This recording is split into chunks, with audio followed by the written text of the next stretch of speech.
स्वागत है आपका रेलवे अपडेट 24/7 में। करंट अफेयर सीरीज की ये दूसरी वीडियो है। अपने करंट अफेयर्स की तैयारी को एक अच्छे मुकाम देने के लिए, तैयारी को एक अच्छी दिशा देने के लिए आप जुड़ सकते हैं हमारे इस चैनल से, इस प्लेटफॉर्म से। आज हम लोग जो डिस्कस करने वाले हैं हम लोग रेलवे के एग्जाम के रिगार्डिंग, जो रेलवे के लिए एएलपी और टेक्नीशियन की वैकेंसी जारी कर दी गई है। एएलपी का जो डिटेल नोटिफिकेशन वो जारी हो चुका है। टेक्नीशियन का भी इसी माह जो फुल नोटिफिकेशन है वो जारी कर दिया जाएगा। लगभग 9,000 पदों को के ऊपर टेक्नीशियन की बहाली और एएलपी के लिए लगभग 6,000 पदों की बहाली की जानी है रेलवे के द्वारा। आगे भी और रेलवे में वैकेंसी आने की संभावना है इसी वर्ष। तो उसी के रिगार्डिंग हम लोग करंट अफेयर सीरीज को शुरू किए हैं, तो इसके साथ आप लोग जुड़ सकते हैं और अपनी तैयारी को नया अंजाम दे सकते हैं।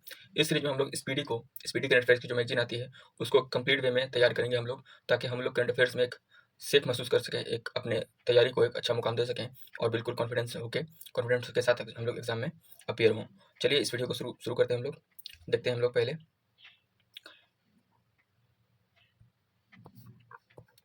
करंट अफेयर्स में कौन कहाँ क्या। पहले हम लोग देखेंगे संवैधानिक पद के बारे में। राष्ट्रपति कौन है अभी फिलहाल? राष्ट्रपति अभी हैं 2022 से द्रौपदी मुर्मू। इससे पहले रामनाथ कोविंद जी थे। ये 15वीं राष्ट्रपति है भारत की। राष्ट्रपति जो द्रौपदी मुर्मू हैं, ये एनडीए पक्ष की उम्मीदवार थी। एनडीए ने इनका समर्थन किया था और इनके अपोजिट में जो थे वो थे यशवंत सिन्हा, जो कि यूपीए की तरफ से कैंडिडेट थे। यूपीए का समर्थन को प्राप्त था। यशवंत सिन्हा जो थे, यशवंत सिन्हा, ये जब अटल बिहारी वाजपेयी की सरकार थी 1999 से लेकर 2040 तक, जब फुल जो उनका टर्म था अटल बिहारी वाजपेयी का, उनमें जो फाइनेंस मिनिस्टर जो थे, वित्त मंत्री, वो यशवंत सिन्हा थे। वही जो है कांग्रेस की तरफ से या कहीं यूपीए की तरफ से राष्ट्रपति द्रौपदी मुर्मू के खिलाफ जो है चुनाव लड़े थे 2022 ईस्वी में। 2022 ईस्वी में द्रौपदी मुर्मू जो है चुन के आई थी राष्ट्रपति के लिए। अगले हमारे पास जो व्यक्ति है वो है जगदीप धनखड़, जो कि उपराष्ट्रपति हैं, जो कि 14वें नंबर के उपराष्ट्रपति हैं। प्रधानमंत्री जो नरेंद्र मोदी जी हैं वो 15वें नंबर के हैं। ये आपको ध्यान रखना है। मेन इसमें न्यायिक प्रमुख कौन कौन है, ये सेक्शन आपको इंपॉर्टेंट है, आप इसको ध्यान में रखें। मुख्य न्यायाधीश जो सर्वोच्च न्यायालय के हैं या भारत के मुख्य न्यायाधीश वो है डी.वाई. चंद्रचूड़। ये 50वें आपके सीजेआई हैं, चीफ जस्टिस ऑफ इंडिया। महान्यायवादी अटॉर्नी जनरल जो है वो आर वेंकट रमनी है। महान्यायवादी से जो आर्टिकल है, आर्टिकल 76, आर्टिकल 76 जो है वो महान्यायवादी से संबंधित है। सॉलिसिटर जनरल जो इंडिया जो है, सॉलिसिटर जनरल वो तुषार मेहता है। और अध्यक्ष जो है राष्ट्रीय हरित न्यायाधिकरण NGT, national green tribunal. NGT का जो हेडक्वार्टर है वो दिल्ली में है। एनजीटी का हेडक्वार्टर दिल्ली में है और ये इनके जो चेयरपर्सन है या फिर न्यायमूर्ति हैं, इनके अध्यक्ष वो है न्यायमूर्ति प्रकाश श्रीवास्तव। लंबे समय पर जो है इस पोस्ट पे आदर्श कुमार गोयल थे, उनका स्थान इन्होंने लिया। अभी जो एनजीटी अध्यक्ष है वो है न्यायमूर्ति प्रकाश श्रीवास्तव। अगली कड़ी जो हम देखते हैं संसदीय प्रमुख के बारे में। संसदीय प्रमुख जो है सभापति राज्यसभा के सभापति जगदीप धनखड़ जी हैं। जो भी व्यक्ति भारत के उपराष्ट्रपति होते हैं वही राज्यसभा के सभापति होते हैं, पदेन अध्यक्ष होते हैं।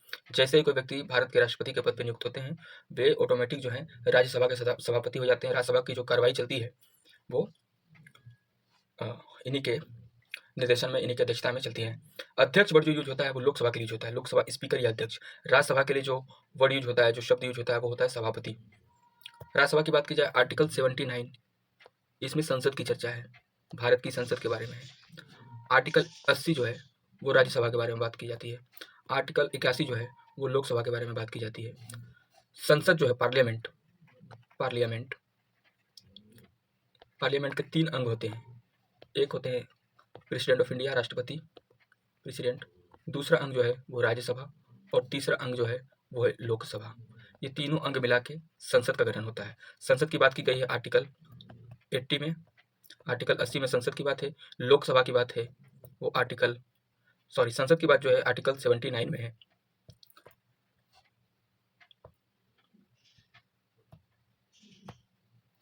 संसद की बात की जाएगी, संसद की बात है आर्टिकल अनुच्छेद 79 में, 79 में। लोकसभा की बात की जाएगी, लोकसभा आर्टिकल 81। और राज्यसभा की बात की जाएगी तो राज्यसभा आर्टिकल 80, 79, 80, 81। संसद, राज्यसभा और लोकसभा। अगले व्यक्ति जो हमारे सामने है वो हरिवंश नारायण सिंह है। राज्यसभा के उपसभापति हरिवंश नारायण सिंह है। और महासचिव राज्यसभा के प्रमोद चंद्र मोदी हैं। महासचिव राज्यसभा प्रमोद चंद्र मोदी। नेता विपक्ष राज्यसभा में अभी सीट जो है वैकेंट है। विपक्ष के नेता राज्यसभा में अभी नहीं है, सीट जो है वैकेंट है। कभी गुलाम नबी आजाद हुआ करते थे, उसके बाद मल्लिकार्जुन खड़गे जो कांग्रेस के राष्ट्रीय अध्यक्ष हैं, कांग्रेस पार्टी के, भारतीय राष्ट्रीय कांग्रेस पार्टी के जो राष्ट्रीय अध्यक्ष हैं मल्लिकार्जुन खड़गे वो हुआ करते थे। अभी ये सीट वर्तमान में वैकेंट है। नेता सत्ता पक्ष राज्यसभा में जो सत्ता पक्ष के नेता हैं वो पीयूष गोयल है। राज्यसभा में नेता सत्ता पक्ष जो है वो पीयूष गोयल है। लोकसभा का नेता सत्ता पक्ष जो होता है प्रधानमंत्री होता है। तो लोकसभा में नेता सत्ता पक्ष कौन होंगे? वो नरेंद्र मोदी जी होंगे। और लोकसभा में जो नेता विपक्ष होंगे वो अपोजिशन पार्टी के होते हैं। लोकसभा में नेता विपक्ष अधीर रंजन चौधरी हैं जो कि कांग्रेस पार्टी के हैं। लोकसभा के जो वर्तमान में अध्यक्ष हैं ओम बिरला जी हैं। ओम बिरला जो कि कोटा से, राजस्थान कोटा से सांसद हैं, वो लोकसभा के अध्यक्ष हैं, 17वें अध्यक्ष हैं। इससे पहले वाले टर्म में सुमित्रा महाजन जी थी। महासचिव लोकसभा उत्पल कुमार सिंह हैं। अगली कैटेगरी जो है वो काफ़ी इंपॉर्टेंट है, वो है निर्वाचन आयोग के बारे में। निर्वाचन आयोग जो है 1+2 यानी कि 1 कमिश्नर और 2 उप कमिश्नर या फिर आयुक्त बोलते हैं उसको, चुनाव आयुक्त। 1+2 = 3 ये चुनाव आयोग की बॉडी है। एक इसमें जो है मुख्य चुनाव आयुक्त होते हैं। मुख्य चुनाव आयुक्त अभी 25वें हैं जो कि राजीव कुमार है, और 2 अन्य नाम जो है चुनाव आयुक्त में अरुण गोयल और अनूप चंद्र पांडे हैं। ये तीनों मिलकर लोग जो है चुनाव आयुक्त की बॉडी बनाते हैं। तो मुख्य चुनाव आयुक्त हो गए राजीव कुमार और चुनाव आयुक्त हो गए अरुण गोयल और अनूप चंद्र पांडे। इसके अलावा जो उप चुनाव आयुक्त हैं उनमें अजय भादु, RK गुप्ता, उमेश सिन्हा, सुदीप जैन ये नाम आते हैं। आपको मेनली ध्यान रखना है ये तीनों के बारे में। मुख्य चुनाव आयुक्त राजीव कुमार, चुनाव आयुक्त अरुण गोयल, अनूप चंद्र पांडे। नियंत्रक एवं महालेखा परीक्षक CAG आर्टिकल 148 में controller and auditor general of India CAG नियंत्रक एवं महालेखा परीक्षक के बारे में चर्चा की गई है संविधान में। ये जो वर्तमान में CAG हैं वो है गिरीश चंद्र मुर्मू जो कि 14वें नंबर के हैं। इसके बाद एक वर्ड आता है महालेखा नियंत्रक CGA, ये है SS दुबे। मेनली हमको ध्यान रखना है CAG के बारे में। Controller and auditor general of India Bharat के नियंत्रक एवं महालेखा परीक्षक ये हैं गिरीश चंद्र मुर्मू। इसके बाद जो हमारा आता है वो सेना के बारे में आता है। सशस्त्र सेनाओं के प्रमुख के बारे में जो हम लोग जानते हैं, इसमें जो पहला नाम है सर्वोच्च सेनापति। सर्वोच्च सेनापति जो होता है वो देश का राष्ट्रपति होता है। वर्तमान में राष्ट्रपति द्रौपदी मुर्मू जी हैं, तो वो समस्त भारत में जितने भी सेना है, सेना के सेनापति जो हैं वो राष्ट्रपति द्रौपदी मुर्मू जी होंगी। जितने भी इसके अंदर सेना है, वायु सेना है, थल सेना है, जल सेना है, जो भी है सेना है, उनके प्रमुख जो होंगे वो राष्ट्रपति होंगे। राष्ट्रपति ही किसी देश के विरुद्ध युद्ध की घोषणा करते हैं या युद्ध समाप्ति की घोषणा करते हैं। सुप्रीम कमांडेंट जो होता है, सुप्रीम जो कमांडर है वो राष्ट्रपति होते हैं। वायु सेना अध्यक्ष की बात की जाए तो वायु सेना अध्यक्ष होंगे आपके VR चौधरी।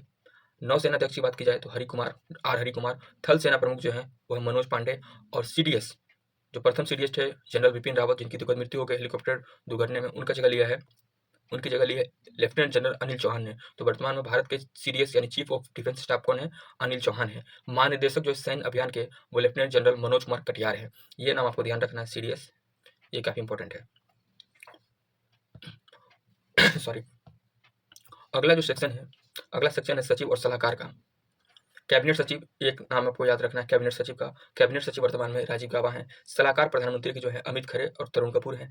प्रधान सचिव प्रधानमंत्री जो प्रिंसिपल सेक्रेटरी प्रधानमंत्री के वो PK मिश्रा हैं। और रक्षा वित्त सचिव जो है गार्गी कौल है। और विदेश सचिव जो है विजय मोहन क्वात्रा है। काफी न्यूज में रहते हैं ये। विजय मोहन क्वात्रा विदेश सचिव है। विदेश मंत्री वर्तमान में कौन है? डॉक्टर S जयशंकर, सुब्रमण्यम जयशंकर जो भारत के विदेश मंत्री हैं। और विदेश सचिव विजय मोहन क्वात्रा है। कैबिनेट सचिव की बात हो जाएगी तो राजीव गाबा है। अगले सेक्शन को हम लोग देखते हैं। इसमें जो गृह सचिव है अजय कुमार भल्ला है। वित्त सचिव जो है हर मिनिस्ट्री का एक सचिव होता है, तो वित्त सचिव जो है TV स्वामीनाथन है। रक्षा सचिव जो है गिरिधर अरमाने हैं। राजस्व सचिव जो है संजय मल्होत्रा है। राष्ट्रीय सुरक्षा सलाहकार ये अजीत डोभाल जी है। नेशनल सिक्योरिटी एडवाइजर जो है वो अजीत डोभाल है। उप राष्ट्रीय सुरक्षा सलाहकार पंकज कुमार सिंह है। मुख्य आर्थिक सलाहकार, ये बजट में देखिए इनका नाम आएगा, मुख्य आर्थिक सलाहकार चीफ इकोनॉमिक एडवाइजर ये अनंत नागेश्वरन है। इन्हीं की देखरेख में जो है भारत का बजट तैयार होता है। कल के दिन यानी कि 1 फरवरी को भारत का बजट पेश किया गया था। बजट के ऊपर भी एक वीडियो हम लोग लेके आएंगे, उसमें देखेंगे क्या क्या जो है सरकार की तरफ से क्या बजट रखा गया। इस बार का जो बजट है, क्योंकि ये चुनाव वाला साल है, तो इस बार इंटरिम बजट जो पेश किया गया है, तो इसको हम लोग देखेंगे। प्रधान वैज्ञानिक सलाहकार है भारत सरकार के, वह अजय कुमार सूद। जो मैं मार्क कर रहा हूँ उस नाम को कम से कम अच्छे से याद रखना है। अगला जो सेक्शन है वो गुप्तचर और उसके संगठन एवं जांच एजेंसी के जो प्रमुख हैं उनके बारे में है। केंद्रीय सतर्कता आयुक्त chief vigilance commissioner Praveen Kumar Srivastava हैं। CBI के जो चीफ हैं वो प्रवीण सूद हैं। केंद्रीय जांच bureau central bureau of investigation CBI के मुख्य चुनाव आयुक्त जो हैं चीफ इंफॉर्मेशन कमिश्नर वो हरिलाल समरिया हैं। IB के जो प्रमुख है तपन कुमार डेका हैं इंटेलिजेंस ब्यूरो के, रॉ जो है रिसर्च एंड एनालिसिस विंग जो जासूसी संस्था है भारत की संगठन जो है उसके जो चीफ हैं वो हैं रवि सिन्हा, NIA राष्ट्रीय जांच एजेंसी के दिनकर गुप्ता है, और अब एक न्यूज में है बहुत ज़्यादा ED प्रवर्तन निदेशालय इन्फोर्समेंट डायरेक्टरेट इनके जो चीफ हैं वो हैं राहुल नवीन, और महानिदेशक नारकोटिक्स कंट्रोल ब्यूरो NCB के जो है वो सत्यनारायण प्रधान है। तो इन नामों को आप लोग को अच्छे से ध्यान में रखना है। अगला जो सेक्शन है वो अर्धसैनिक बलों के बारे में है।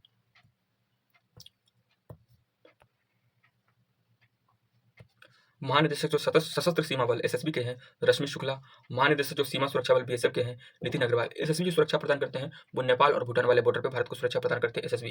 BSF जो है पाकिस्तान और बांग्लादेश के ऊपर जो तैनात है वो BSF के जो जवान हैं वो बांग्लादेश और पाकिस्तान के बॉर्डर पर तैनात है। CRPF जो है रिजर्व फोर्स है उनके जो है AL थाउसेन है। BSF के नितिन अग्रवाल है। CISF जो इंडस्ट्रियल एरिया है, इंडस्ट्री जो है उसकी सुरक्षा के लिए जो तैनात किए जाते हैं CISF केंद्रीय औद्योगिक सुरक्षा बल, इनके जो चीफ हैं वो हैं सीलवर्धन सिंह। और NSG जो है राष्ट्रीय सुरक्षा गार्ड नेशनल सिक्योरिटी गार्ड, उनके चीफ है M.A. गणपति। इसमें आप लोग को SSB वाला ध्यान रखना है, BSF वाला ध्यान रखना है, और आपको ITBP फिर आगे हम लोग देखेंगे किनको ध्यान रखना है। निदेशक जो विशेष सुरक्षा बल जो प्रधानमंत्री की सुरक्षा में तैनात रहते हैं SPG, उनके जो चीफ हैं वो है आलोक शर्मा। ITBP जो कि चीन सीमा पर भारत की सुरक्षा प्रदान करते हैं वो है अनीश दयाल सिंह।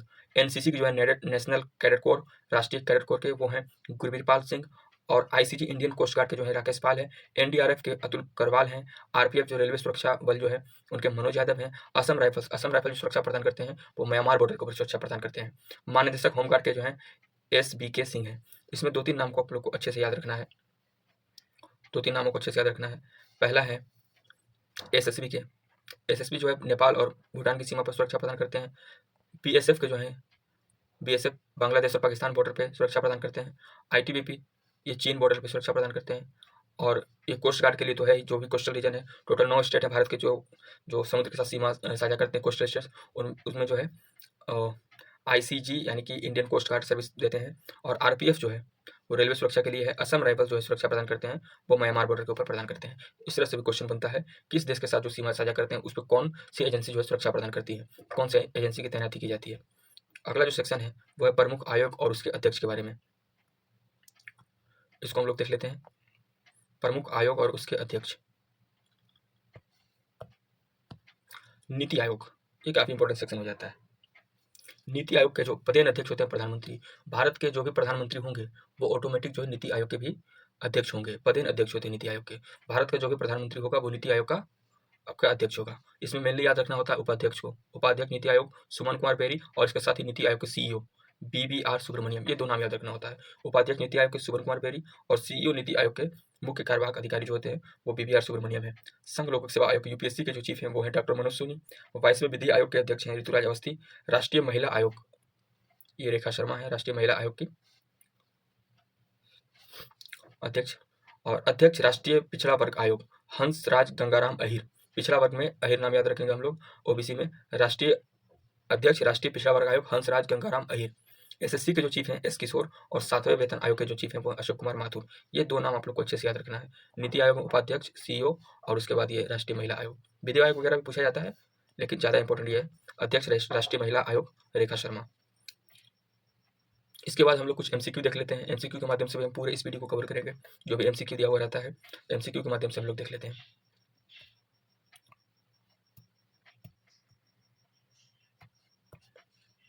पहला प्रश्न है 75वें गणतंत्र दिवस समारोह 2024 के मुख्य अतिथि कौन होंगे। 75वें गणतंत्र दिवस समारोह 2024 में जो आयोजित हुआ उनके मुख्य अतिथि थे इमैनुअल मैक्रोन। फ्रांस के राष्ट्रपति हैं। फ्रांस से हमारा राफेल जो है इंपोर्ट किया गया था। रक्षा के साथ हम लोग फ्रांस के साथ बहुत काम करते हैं।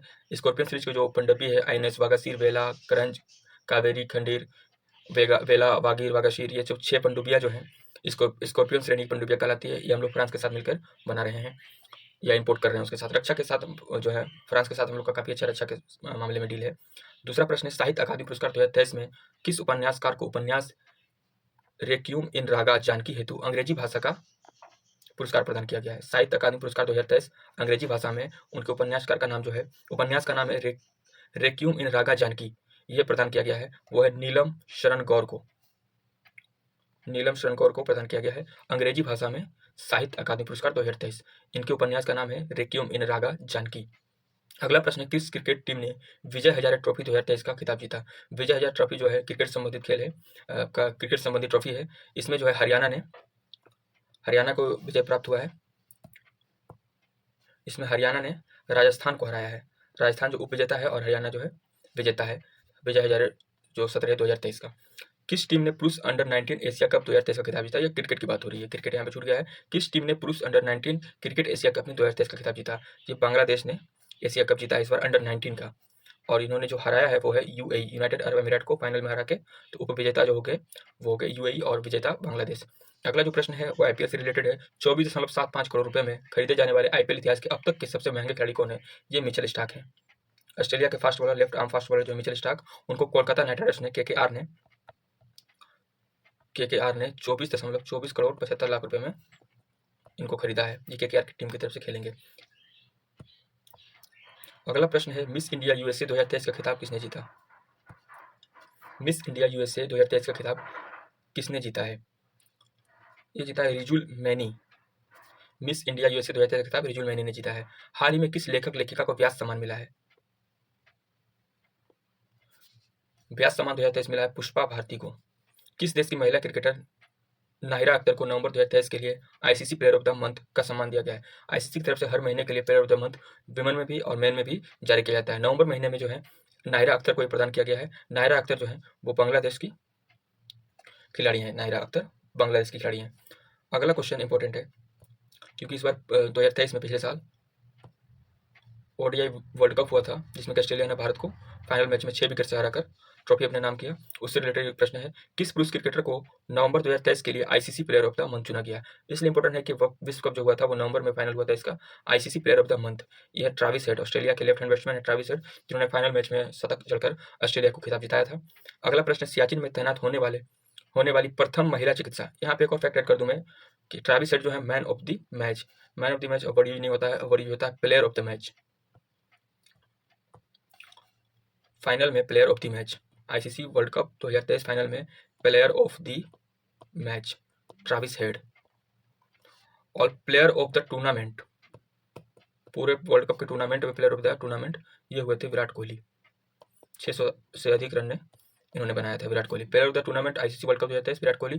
Player of the match in final Travis head. अगला प्रश्न है हमारे सामने, सियाचिन में तैनात होने वाली प्रथम महिला चिकित्सा अधिकारी कौन बनी है? सियाचिन में तैनात होने वाली पहली महिला चिकित्सा अधिकारी कौन बनी है? यह है गीतिका कौल जो कि सियाचिन में तैनात होने वाली पहली महिला चिकित्सा अधिकारी हैं। अगला प्रश्न है, भारतीय वानिकी अनुसंधान एवं शिक्षा परिषद ICFRE की पहली महिला महानिदेशक कौन बनी है? ये बनी है कंचन देवी।